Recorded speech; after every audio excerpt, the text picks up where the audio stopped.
quero votar em mulheres, mas cadê? Quero me candidatar, mas não sei como fazer, não sei onde buscar representatividade na política para trazer pautas de combate ao feminicídio, aos ataques aos direitos sexuais e reprodutivos das mulheres. Por que a maioria desses cargos eleitorais ainda são ocupados pelos homens? Essas dúvidas ficam pairando na nossa cabeça nesse momento, né, nas vésperas aí das eleições, e principalmente na cabeça das eleitoras brasileiras, que também estão buscando uma representatividade lá em Brasília. Depois de tanto tempo, parece que essa coisa não muda. O que será que está faltando, Gabi? Sim, Eda. Essas perguntas ficam no ar e a grande dúvida é: cadê nossos direitos? E fica pior, viu? Mesmo quem se dispõe a se candidatar tem seu trabalho atrapalhado, como é o caso da vereadora Beni Brioli, do PSOL do Rio de Janeiro, que foi chamada de aberração pelo deputado Rodrigo Amorim. E tem outro caso, o da vereadora Lari Bortolotti Marcon, que foi sequestrada no Espírito Santo.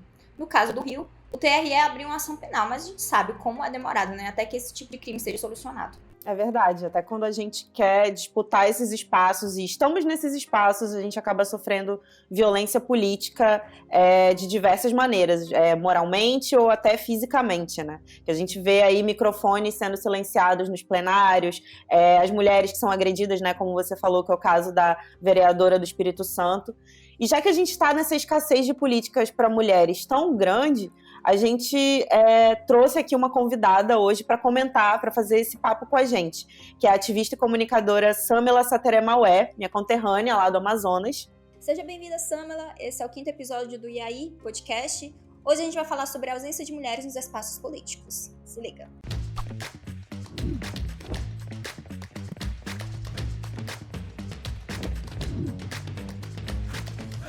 Samela, eu vou começar te perguntando como que você buscou essa sua formação para atuar como ativista, né? Mesmo com essas dificuldades que a gente ainda encontra em entrar nesses espaços políticos, que a gente ainda sabe, né, que é majoritariamente ocupado por homens. Eu nasci no movimento indígena, né? Às vezes as pessoas perguntam assim pra gente em algumas entrevistas: qual foi o momento da sua vida que você escolheu ser ativista? Qual foi o momento da sua vida que você escolheu? E às vezes eu parei pra pensar assim e falei: cara, não teve um momento da vida que a gente escolhe ser ativista, porque a gente nasce ativista. Quando a gente nasce indígena, a gente nasce com um propósito, com um legado. E desde que a gente nasce, a gente sempre está em luta pelo nosso território, pela nossa língua, pela nossa identidade. Então, a gente não escolhe estar na luta. E uma vez eu perguntei da minha amiga qual era o significado da palavra ativismo, né? Porque ela falou: então vocês são ativistas. Em relação a mim e a minha associação, que é a Associação de Mulheres Indígenas Sateré-Maué, da qual eu faço parte, da onde eu nasci, da onde eu me criei. Eu falei: se ativismo são pessoas que lutam por uma causa ou por um propósito, nós, povos indígenas, nós sempre fomos ativistas, porque nós sempre estivemos em luta, em resistência e tudo mais. E onde eu nasci, o protagonismo é um protagonismo feminino, da minha avó, da minha mãe, é uma história de lideranças femininas, embora o povo seja patriarcal. Então isso foi construído ao longo do tempo. Bacana, Samela. E legal você comentar isso, que inclusive estava aqui no nosso roteiro, né, sobre essa relação, enfim, com a sua mãe, com a sua avó. Conta mais pra gente disso. Eu acho que pra gente aqui, pelo menos na minha realidade, é um pouco disso também, né? Minha mãe tem um significado muito importante na minha formação. Acredito que para a Eda também. Então, a gente está agarrado nisso, né? Dessa ancestralidade, enfim, com as mulheres da nossa família, né? Fala pra gente um pouquinho. Todas as referências de lideranças e de resistência que eu tenho são referências femininas. Embora porque eu não tenha convivido com homens na minha vida. Só foi a minha avó, que era uma grande liderança indígena, a minha mãe, que também é uma liderança indígena, e eu sempre vi elas como mulheres fortes. Então, essas são as minhas referências da minha vida. Uhum. E eu acabo trazendo muito delas para o meu discurso, para a minha atuação, para o meu posicionamento. Eu acho que eu sou uma construção da luta de várias mulheres, porque eu sigo aprendendo com elas todos os dias, né? E eu vejo elas falando. Também tem mulheres que não são da minha família, né? Como a própria Sônia Guajajara, a Célia Chacriabá, a Watata Kaluuya e outras lideranças indígenas que são mulheres que me inspiram todos os dias a ser essa mulher que eu sou agora. Boa, Samela. Inclusive, a gente estava vendo, né, pesquisando, né, para conversar com você, a gente teve um aumento das candidaturas indígenas esse ano, né? Uma das pesquisas, que foi a do Instituto de Estudos Socioeconômicos, mostrou que não só teve um aumento, mas que mostra uma certa equidade nas candidaturas entre homens indígenas e mulheres indígenas, né? Inclusive você mencionou aí a Sônia Guajajara, que é um nome que ficou muito conhecido, né, na questão da política, principalmente de 2018 para cá, com a campanha dela em Brasília. Fora também todos os atos em Brasília, né, o acampamento Terra Livre, por exemplo, que ela participa e outras mulheres indígenas também participam.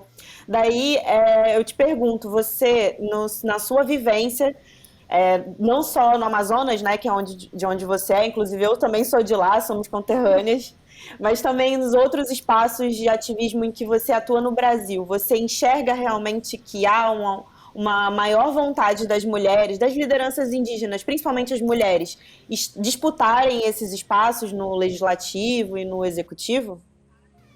É uma construção, né? É uma construção que a gente está fazendo, porque como a gente vê a questão social no Brasil, é uma estruturação, no movimento indígena também é assim. Porque, para além disso, tem a nossa cultura, né? E a maioria da cultura dos povos indígenas é patriarcal. Então, como é que a gente quebra isso, né? Como é que a gente se adapta a isso? Como é que a gente reverbera isso? A cultura, ela está em constante movimento, em constante mudança. Se a gente vê o significado do conceito da etimologia cultura no dicionário, a gente vê que não é uma coisa estática que está ali no tempo, mas que se adapta conforme os anos vão passando. E as mulheres indígenas viram essa necessidade dentro do movimento indígena, né?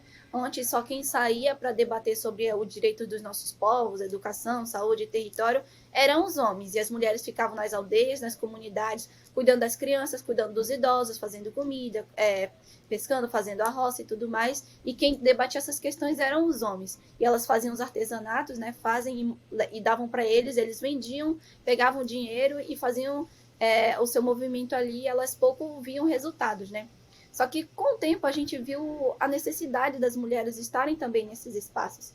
E para mim, particularmente, foi uma situação muito boa que aconteceu, porque quando eu vejo mulheres cada vez mais dentro do movimento indígena, eu vejo que o movimento indígena ganha uma força muito maior, muito coletiva, muito ancestral e muito feminina, de cuidado, carinho, de proteção. E elas também, eu sempre falo que elas não vão sozinhas. Quando as mulheres vão, elas levam seus filhos. E isso é muito importante porque a gente acaba tendo uma formação política no movimento. A gente acaba se formando enquanto lideranças indígenas, a própria juventude indígena. E se as pessoas me perguntarem quais são as referências de mulheres indígenas, acho que se eu perguntar para vocês quais são as referências de lideranças indígenas, vocês vão pensar em nomes de mulheres. E isso, para mim, é uma luta, é uma vitória muito boa. Uma boa vitória, porque agora as maiores lideranças do movimento indígena no Brasil são mulheres. E a gente entende que tudo o que a gente faz é político. Eu estar falando aqui nesse podcast é um ato político. Eu estar me posicionando nas redes sociais é um ato político. Eu estar utilizando meus adereços, a minha língua, a minha voz, a minha fala, para falar sobre povos indígenas é um ato político. E a gente entende que a política a gente faz assim no dia a dia, mas também é importante a gente tomar espaços de tomada de decisão. Não só participar na construção, mas também estar nos espaços onde as pessoas aprovam as leis, onde as pessoas votam sobre o direito de outras pessoas, onde as pessoas propõem novos projetos de lei que coloca em risco ou que está ligado ao futuro de outras pessoas. Então a gente quer sim estar em todos os espaços. A gente não quer mais que as pessoas falem pelos povos indígenas, porque a gente já tem a gente tem a nossa voz, a gente só precisa dos espaços para que a gente consiga reverberar o que a gente precisa. E é por isso a gente lança a bancada do Cocá, ou a bancada indígena. São 17 anos de acampamento Terra Livre que a gente teve. Aqui em 2022, a gente fez 17. Sendo 2 online que a gente fez. Quando a gente já fez o acampamento Terra Livre online, a gente percebeu que a internet ela tem um poder muito grande de reverberar a notícia. Então a gente se apropriou das mídias sociais, da internet, dos meios digitais, para ocupar todos os espaços, ocupar as telas e ocupar as redes, como a gente fala, né? E a gente percebeu que o movimento indígena tem uma força muito grande e que as mulheres têm uma força muito grande. Vemos isso na primeira Marcha das Mulheres Indígenas, em 2019, lá em Brasília, onde a gente conseguiu reunir entre 3.000 e 4.000 mulheres de vários povos. A gente viu a força da mulher indígena. E na segunda Marcha das Mulheres Indígenas, agora, em 2021, a gente viu cerca de 5 mil a 6 mil mulheres indígenas marchando em Brasília. Então, a gente viu que a gente pode. E a gente está trazendo um reflorestamento para que as mulheres elas entendam que elas também são mulheres políticas e que elas podem sair das suas aldeias, das suas comunidades, se tornarem cacicas, se tornarem tudo o que elas quiserem, lideranças indígenas, ocupar espaços da política e tudo mais. Nós lançamos cerca de 30 candidaturas indígenas e a maioria delas são mulheres indígenas. Em todos os estados nós temos candidaturas indígenas para que as pessoas elas votem na gente. A gente quer sim ocupar todos os espaços de poder, inclusive o espaço de tomada de decisão. Samula, eu queria muito destacar isso que você falou sobre espaços de decisão, né? E o que a gente sempre discute aqui no podcast, a gente teve um com o Jean Willis, e ele também comentou sobre isso da representatividade, que é importante, mas a gente precisa também estar decidindo coisas sobre nossas vidas, né? E aí você comentou como as mulheres estão à frente desses espaços, enfim, desse ativismo, desse movimento de vamos, né? Vamos fazer acontecer. Ao mesmo tempo que, olha, o nosso podcast tem hoje sobre a ausência de mulheres nos espaços políticos, né? Porque se a gente olhar assim, ainda somos poucas, né? Apesar de que a gente está em outros lugares, assim, de luta política e tal. E aí você também comentou sobre, enfim, os direitos das populações indígenas. E eu queria também trazer isso aqui, né? Te perguntar, quais que você acredita que hoje são as maiores urgências, né? Lembrando que a gente está num ano muito, muito complicado, muito delicado, especialmente quando a gente fala de causas indígenas, né? Então, Soninha Guajajara, ela sempre fala, né, que a luta pela mãe terra é a mãe de todas as lutas. Se a gente não ter as nossas terras indígenas demarcadas, a gente não tem como lutar por outras causas, como saúde, como educação, como a nossa cultura, a nossa identidade, a nossa língua. Se a gente não tem território, a gente não tem o porquê lutar ou não tem para onde voltar. Então, a principal demanda dos povos indígenas é a demarcação de terras indígenas, que também tem a ver com questões ambientais e sociais. Então, a gente quer os nossos territórios demarcados. De um Brasil que era 100% terra indígena antes da invasão, a gente tem apenas 13% do território nacional terra indígena demarcada. E faz muitos governos, entra governo e sai governo, a gente não vê mais uma homologação de terras indígenas. E por que que os presidentes não homologam mais terras indígenas? Para manter esses territórios vulneráveis e disponíveis para grandes investimentos, como queimadas, desmatamentos, invasões, caça e pesca ilegal ou garimpo ilegal em territórios indígenas. Então, é uma questão política que a gente sabe, né? Estrutural, que a gente sabe que está acontecendo. E a gente viu isso no ano de 2020, 2021, nesse governo, porque nós vimos vários projetos de lei em pauta no Congresso Nacional que visam diretamente isso, né?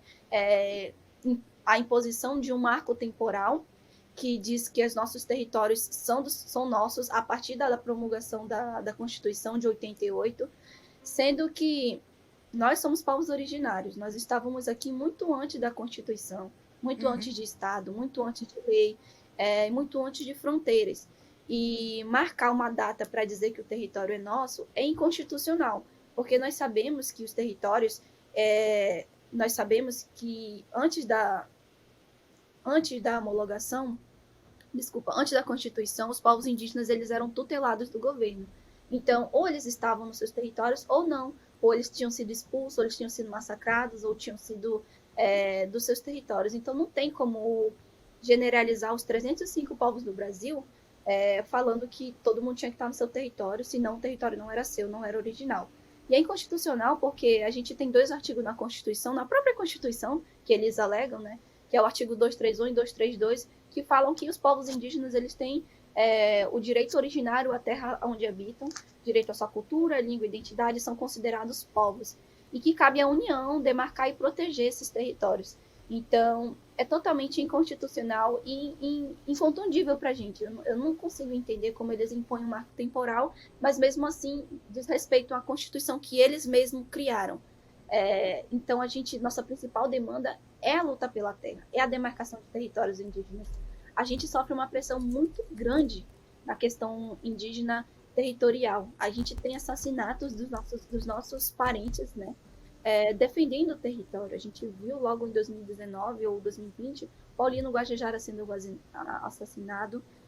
A gente viu Ari Uruewauá sendo assassinado. A gente viu Guarani Membeá, Guarani Kaiowá sendo assassinado em Mato Grosso. A gente vê crianças Yanomami sendo assassinadas dentro do território Yanomami. a gente vê lideranças mundurucus sendo ameaçadas dentro dos seus territórios e tendo que tomar água suja de mercúrio trazida pelo garimpo ilegal. A gente vê lideranças sendo criminalizadas, como a própria Sônia Guajajara ou Misturuí, e sendo perseguidas pela política e pelo governo.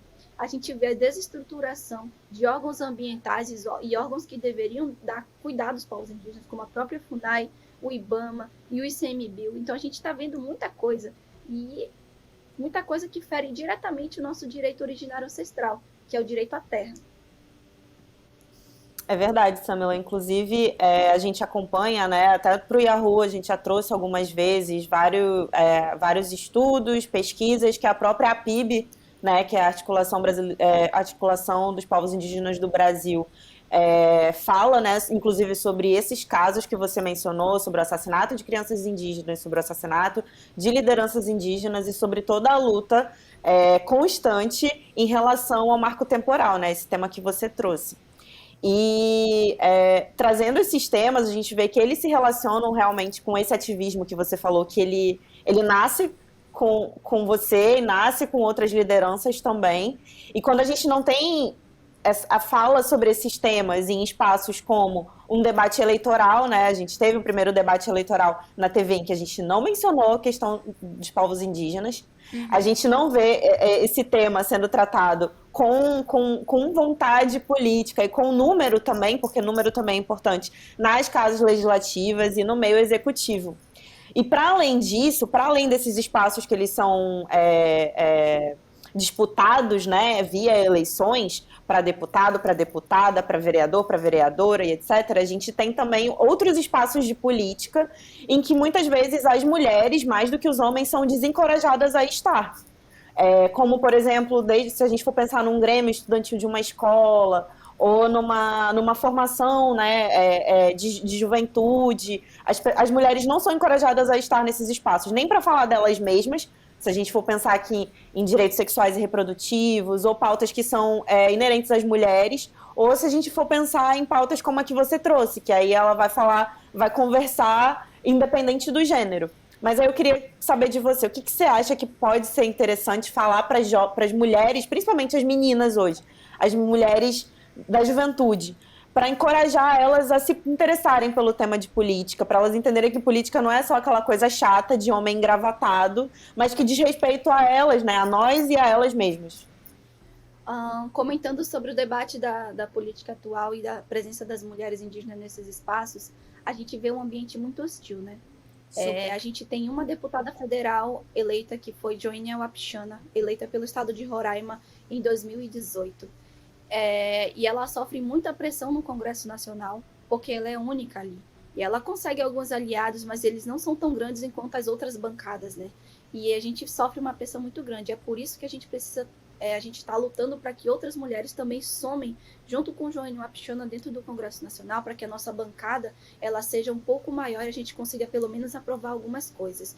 E os presidentes eles não citaram os povos indígenas porque eles não têm propriedade para falar sobre povos indígenas. Isso é uma questão estrutural do Brasil, porque isso a gente não aprende nas escolas. A gente aprende a questão colonial, uma visão colonial sobre povos indígenas. Ninguém sabe quais são os povos que existem, ninguém sabe quais são as línguas que se falam, ninguém sabe quantos povos tem, ninguém sabe a cultura dos povos que tem no nosso Brasil. Então eles não conseguem falar sobre povos indígenas porque eles não têm política nenhuma voltada para os povos indígenas. A gente fica meio que não, né? Fica à margem da política do Brasil, como se a gente fosse excluído ou deixa a gente de lado das políticas para o Brasil. Ninguém propôs nada sobre povos indígenas. A gente está acostumado, mas está inconformado com isso, né? Porque a gente nunca vê a grande mídia também falando sobre povos indígenas.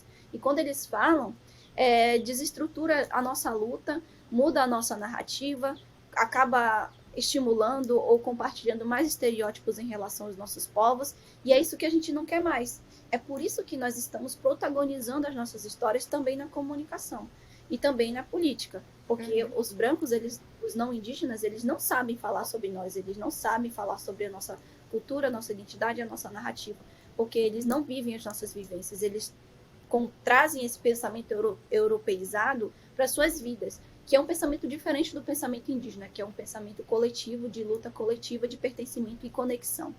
E as mulheres, as meninas e as mulheres, elas precisam de incentivos, sim, mas também o povo brasileiro todo, porque a gente não aprende sobre educação ambiental e nem sobre política nas escolas. A gente não tem uma educação que traga essa estrutura para o povo brasileiro para se tornarem seres que são críticos, que pensam, que articulam, que questionam. E não é só as meninas, é todo o povo brasileiro. Eu acho que é uma questão estrutural também, porque se o povo brasileiro ser mais crítico, o governo não estava fazendo tudo isso que ele faz agora. E as mulheres, elas trazem essa força para dentro desses espaços. Porque uma mulher, ela tem mais obstáculos, né, em relação para conquistar as coisas.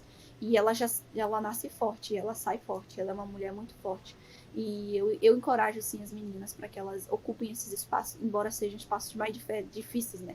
Para a gente é sempre um degrau a mais, 2 degraus a mais, para a gente ocupar o que a gente precisa, ocupar o que a gente quer. Mas a gente precisa de uma reforma na educação no Brasil urgentemente. Uma reforma no Plano Nacional de Educação, para que a gente aprenda outros temas transversais e pensar criticamente para além da universidade, no ensino fundamental e no ensino médio e até na educação infantil, saber mais sobre povos indígenas, saber mais sobre política, que política não é só uma cesta básica, que política não é só umas telhas, política não é 1 litro de gasolina, política não é um motor rabeta, política vai muito além disso, né, de campanhas eleitorais, e política também não é só roubalheira, que a gente tem que se envolver com política, que não é coisa só de homem branco, velho, empalitado, né, com aquele negócio, aquela roupa de paletó. É a questão social, a questão de todo mundo, decolonizar todos os espaços, a política, a saúde, a educação, o meio ambiente, tudo isso. Total. E Samela, assim, não tem como a gente realmente não falar do debate, né, do primeiro debate que aconteceu, especialmente porque a gente falando de mulheres, a gente viu um show de horrores mesmo, né, no tratamento, nas pautas que não existiram, né, enfim. E eu queria também falar contigo sobre redes sociais, né, você é ativista, faz esse ativismo muito aqui, focado no digital, e você falando de comunicação, de como chegar nas pessoas, os jovens estão, né, nas plataformas, nas redes sociais, assim, e eu queria perguntar para ti um pouco disso mesmo, né? Como é que você se planeja, como é que você se articula para chegar na galera? Você é muito jovem, muito bem articulada e já carrega uma experiência, assim, que todo mundo está conseguindo perceber aqui, né? Apesar de que a gente sabe que também vem desse lugar de dor, enfim, né? De tudo isso que você está comentando com a gente. Então, eu não faço comunicação de formação. Quando eu entrei para comunicação, eu expliquei e falei, nossa, eu não sou da comunicação, eu faço biologia, né? Eu sou da área ambiental, da biológica. Sim. E acho que a comunicação vem de uma forma nata, da necessidade mesmo de a gente expor, ou da indignação de tudo que a gente tem que pensar no dia a dia. A gente quer ocupar todas as redes sociais, né? Para que as pessoas elas quebrem os estereótipos de que o indígena não pode ter um celular, de que o indígena não pode ter um computador, de que o indígena não pode estar na internet, porque ele já perde a identidade dele. Sendo que a nossa identidade ele não é uma coisa que muda com o tempo, lugar e espaço que a gente está. É uma coisa que nasce com a gente, né? E não importa onde a gente esteja, o que a gente esteja usando, o que a gente esteja fazendo, a nossa identidade não muda. É como povo, né? Nós somos considerados povos exatamente por isso. O povo brasileiro ele não muda não deixa de ser brasileiro por ele falar inglês, espanhol ou outras línguas. Também não deixa de ser brasileiro por ele usar roupas de outros países, né? Então, por que os povos indígenas têm que mudar se ele for falar o português ou se for usar roupa do não indígena ou estar no lugar que não pertence aos olhos das pessoas, né? Que para eles os indígenas têm que estar na aldeia. Sendo que o Brasil inteiro era nosso antes dessa invasão. E a juventude indígena tem protagonizado o uso das mídias sociais de forma muito, no meu ver, satisfatórias, porque a gente está conseguindo ocupar espaços que antes a gente nunca tinha ocupado. A gente não se sente contemplado nas grandes mídias, eles nunca falam de forma certa em relação aos nossos povos, e acabam deturpando toda a nossa imagem e mudando a nossa narrativa. E a gente utiliza as redes sociais justamente para isso, como ferramenta de luta e resistência, para denunciar tudo o que acontece nos nossos territórios em tempo real, denunciar se está tendo uma invasão no nosso território, se tem algum indígena sendo assassinado, se tem algum foco de desmatamento, de queimada, de grilagem, de invasão, porque isso não vai passar no Jornal Nacional, no Jornal Hoje. Isso a gente que tem que mostrar para as pessoas. E mostrar a beleza e a diversidade, desconstruir, decolonizar, desmistificar, descomplicar tudo que as pessoas pensam em relação aos povos indígenas. Se eu aparecer por uma pessoa que só aprendeu na escola o que são indígenas, ela vai falar que eu não sou indígena, porque ela vai negar a minha identidade, porque não foi o que ela aprendeu. E a gente acaba tornando as mídias sociais como a nossa própria sala de aula. As pessoas aprendem sobre nós agora em outros meios, nas redes sociais, nos vídeos, nas postagens e tudo mais. E é uma forma que a gente usa não passiva, não agressiva, que as pessoas elas veem se elas quiserem. E as pessoas que querem se informar sobre povos indígenas, elas acabam seguindo perfis indígenas, seguindo as páginas das organizações indígenas, e a gente está conseguindo alcançar não só o Brasil, mas outros países do mundo, outros continentes. A gente está chegando com a nossa narrativa de povos indígenas que somos. E o mais importante, conseguindo compartilhar para os nossos parentes das aldeias, para os nossos anciãos, para os nossos parentes que pouco falam português ainda, quais são os projetos de lei, quais são as ameaças que nós sofremos e que nós estamos sendo ameaçados. E explicar para eles o porquê de que a gente está mobilizando, o porquê que eles estão ali em Brasília levando bala de borracha, levando spray de pimenta, acampados, passando frio, passando fome, passando sol. Explicar por que a gente está ali, né? Que é uma luta coletiva. Então, entrar nesse meio digital é uma questão de luta e resistência. Não é porque a gente quer, mas é porque a gente se sente obrigada a estar nesses espaços. Obrigado, porque eu estou cansada de abrir as minhas redes sociais, abrir uma caixinha e as pessoas ainda perguntarem por que que eu não posso te chamar de Índia? Ah, qual sua tribo? Estou cansada de falar, de ter que falar coisas básicas. Eu quero falar sobre outras coisas. Eu quero falar sobre território, eu quero falar sobre política, eu quero falar sobre educação, eu quero falar sobre mudanças climáticas. Mas é isso, né, que a gente tem que enfrentar. Enquanto a gente não tem uma educação ou uma informação boa de qualidade para o povo brasileiro, quem tem que desmistificar isso mesmo é nós. E isso que você traz, né, Samela, sobre a forma como vocês passam, através das redes, criando metodologias para se comunicar e falar sobre os povos originários, falar sobre as urgências indígenas. Aí, ao mesmo tempo, você fala que você recebe essas perguntas, esse tipo de pergunta, por que eu não posso chamar de Índia, ou algo do tipo.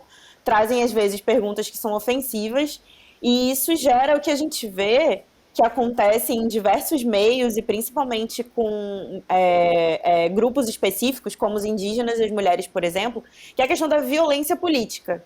Você ser uma mulher que está num espaço de liderança, sendo que estando num cargo de poder ou não, mas ser uma mulher e se pretender a estar nesses espaços, você acaba recebendo muita violência política, né? E é muito voltada principalmente para as mulheres, porque como a gente está falando aqui, é um espaço que é negado para nós, né? Como que você acha que a gente pode lidar e como que pode se melhorar hoje no país para que a gente não sofra mais esse tipo de violência, caso estejamos em espaços de liderança, caso sejamos mulheres líderes?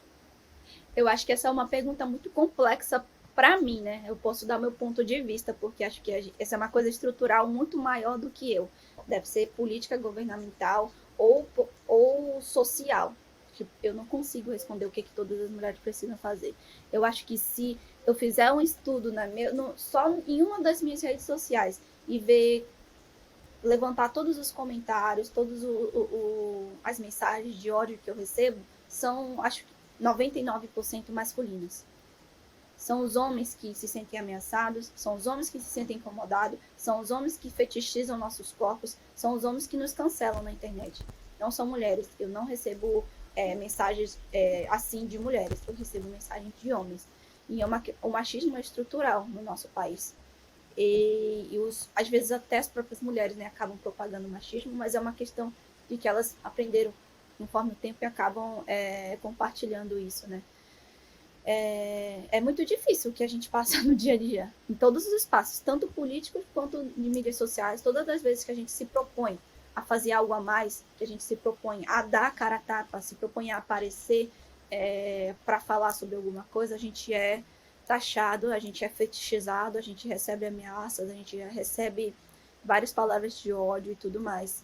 e recebe a negação da nossa identidade, da nossa cultura. E eu só posso falar que a gente se sente mal, né, com tudo isso que acontece.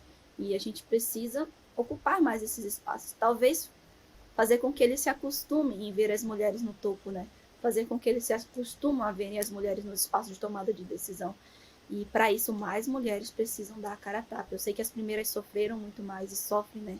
A gente sofre todo dia. Mas quem sabe, né? Pode chegar um tempo em que isso seja natural. Em que os homens não se sintam ameaçados pelas mulheres e estarem ocupando espaço de visibilidade, da política, de educação, e eles não, né? E bacana vocês trazerem isso da violência política de gênero, e inclusive na internet, porque é um dado mesmo, né? Durante a pandemia, o número de mulheres que são agredidas hoje na internet, são xingadas, enfim, você vai lá no direct da pessoa, isso aumentou, assim, e que péssimo, né? Ouvir isso. E, meninas, outra questão importante é só falar sobre nossa diversidade também enquanto mulheres, né? E aí, trazendo também para a Samila essa pergunta de, como mulher indígena, quais são as questões urgentes, né? Você falou sobre a terra, que é uma questão super importante, mas falando mesmo sobre você ser uma mulher indígena, o que é que você comenta aqui, compartilha com a gente? Essas perguntas, elas derivam de ser mulher jovem indígena. Nossa, é muito difícil já ser indígena no Brasil. Ser mulher, ser jovem, aí acarreta várias outras situações, né? Ser jovem, mulher, indígena no Brasil. É muito difícil. A gente tem que lutar por espaços, a gente tem que lutar por local de fala, a gente tem que lutar para se provar para a sociedade que a gente é bom o suficiente, que a gente sabe o suficiente e que a gente tem que saber 3 vezes mais para poder entrar em um debate, porque senão a gente é taxado como você é jovem demais, você é mulher, você deveria estar fazendo outras coisas. Você é indígena sabe falar, sabe ler, sabe escrever, sabe usar redes sociais, então é uma revolta que a gente sente, né? Por que a gente tem que ser 3 vezes mais, 3 vezes mais, né? Saber 3 vezes mais para poder entrar em um debate, porque as pessoas, elas todos os dias nos negam, elas não acreditam, e é um desafio constante. E falar sobre isso, né? Sobre todos esses espaços é muito difícil, mas a gente está lutando para que mais mulheres ocupem esses espaços, para que mais mulheres elas saiam da bolha, da aldeia e consigam falar como por si só. A gente enfrenta um grande desafio. Enquanto a Articulação Nacional das Mulheres Indígenas Guerreiras da Ancestralidade, amiga, a gente está fazendo uma caravana de mulheres indígenas para fazer com que as mulheres, a gente consiga trocar, né, experiências, trocar saberes, trocar informações, mas também incentivar as mulheres a ocupar todos esses espaços. E a gente vê muito que elas sofrem muito, né, todos os dias, por conta dos maridos, das aldeias e tudo mais. Tem a cultura ainda. Alguns povos são mais compactados, alguns povos têm menos anos de contato, alguns povos têm a cultura muito viva, muito machista, e outros povos não, é mais liberal, tem uma cultura matriarcal e tudo mais. Então, a gente tem ainda a cultura dos nossos povos ainda que nos mapeia, nos modela ali. Não que a gente seja diferente, nosso povo, os povos indígenas, são uma luta coletiva. Homens e mulheres lutam junto por objetivo comum, porque, para além da luta de gênero, a gente tem uma luta maior que é a luta por território. E a gente traz isso também, né? Embora para as mulheres seja mais difícil. Mas a gente traz a luta principal, que é do território. Eu não sei se eu consegui responder. Não, respondeu sim, com certeza. E agora pensando especificamente nessas eleições, né? 2 de outubro já é daqui a pouco, e a gente tem pessoas que que estão na dúvida por conta de uma polarização, outras estão na dúvida porque são muito jovens e vão votar pela primeira vez. E aqui no podcast a gente também está falando, né, desse momento eleitoral e de como é importante a gente saber, se informar bastante para poder votar. E aí, eu queria saber de você, assim, o que você acredita que tem que ser um pré-requisito, principalmente para os jovens, né? Que tipo, esse ano a gente teve recorde de títulos de eleitor aí, com a galera tirando título de eleitor e querendo votar. Quais tem que ser os pré-requisitos para essa galera votar de forma consciente e de forma, assim, estando bem informados? As pessoas, elas não podem esquecer, né? A gente não pode esquecer o que a gente passou durante a pandemia, a gente não pode esquecer o que a gente passou durante esses anos. A gente teve quase a nossa democracia roubada, a gente teve quase mais de 600 mil mortes no Brasil, a gente teve povos indígenas mortos, a gente teve valas que enterraram várias pessoas por uma política negacionista, por uma política que mata, que limita os povos indígenas, as comunidades pretas, as periferias, os LGBTQIA+, as classes que estão aí no Brasil, né? As mulheres xenofóbicas e homofóbicas e tudo mais. E a gente tem que lembrar, a juventude não pode esquecer. A juventude, acho que não viveu numa bolha durante a pandemia. A juventude acessou muito a internet, a juventude assistiu muita televisão, a juventude teve tempo de se informar e ver tudo o que aconteceu. A gente não pode esquecer o que aconteceu, a gente não pode esquecer de toda essa perseguição. E a gente fez um mutirão de retiragem de título no início do ano, né? Para que a juventude exerça, assim, o seu papel, sua democracia e faça uma diferença. Agora chegou a segunda parte. A segunda parte é a parte mais difícil, onde a gente vai escolher as pessoas que nos representam. E a gente tem que lembrar que a gente é responsável pelas consequências das ações das pessoas que a gente coloca no poder. Então, se a gente coloca uma pessoa no poder que faz uma coisa que não está do nosso agrado, a gente é responsável, porque foi a gente que colocou ela lá. Então, se a gente colocou uma pessoa que matou milhares de pessoas, tem sangue na nossa mão. Se a gente colocou uma pessoa que desmatou vários hectares e quilômetros de floresta, a gente tem sangue na nossa mão. Então, prestar atenção nos nossos candidatos e colocar candidatos no poder que defendam a causa indígena, a causa ambiental e a nossa causa principal. E não se deixar levar por discursos banais. Tem que ser discursos que tragam a coletividade do povo. E nós povos indígenas, pelo menos, acho que também as pessoas deveriam apoiar, sim, com certeza, os povos indígenas para ocupar todos os espaços de tomada de decisão, ocupar esses espaços de poder, porque por muitos anos a gente já teve as mesmas pessoas no poder. A gente já teve muitos homens brancos, velhos na política, que tomam a decisão por nós. Pessoas conhecidas aí há muitos anos, neto, bisneto, tataraneto, todo mundo se candidatou, toda a família toda candidata, que toma conta da cidade, que toma conta do município, que toma conta do país, e a gente precisa mudar essa situação. A gente precisa se ver representado, a gente precisa se ver nesses espaços, a gente tem que colocar mais mulheres, a preferência é por mulheres pretas ou mulheres indígenas, ou LGBTQIA+. A nossa preferência é essa. Chega, a gente precisa decolonizar o sistema.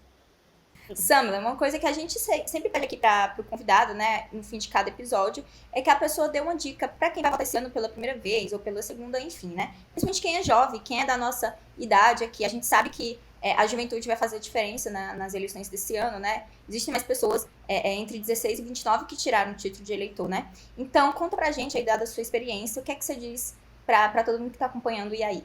A juventude tem um papel muito importante nessas eleições. É um compromisso com a democracia, né? É um compromisso com todo mundo. Então, vote consciente, vote principalmente, né? E quando você for votar, vote consciente. E, do fundo do seu coração, vote em quem te representa de fato. É isso, Samela.